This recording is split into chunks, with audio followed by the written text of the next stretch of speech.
L'attractivité est la capacité d'un territoire à polariser des flux de personnes et de capitaux. La notion d'attractivité repose sur plusieurs critères.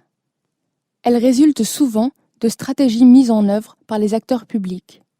Elle dépend de facteurs internes et externes au territoire. Elle s'exerce à différentes échelles. Elle se manifeste par des flux. Elle se traduit par des conséquences spatiales.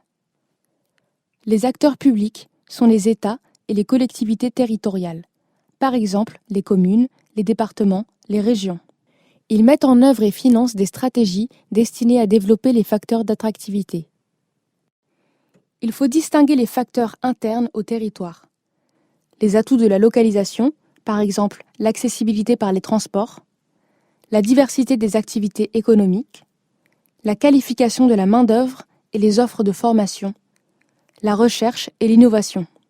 Les facteurs externes sont la mise en œuvre d'une fiscalité avantageuse pour les entreprises, la publicité, le marketing territorial pour faire connaître le territoire, et enfin la coopération avec d'autres territoires.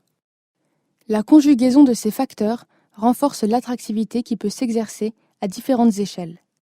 Mondiale, régionale, nationale, locale. L'attractivité du territoire se manifeste par une polarisation des flux de capitaux, d'investissements, de migrants et de touristes. L'attractivité et les flux qu'elle engendre favorisent le développement économique ainsi que la croissance démographique et entraînent des recompositions spatiales.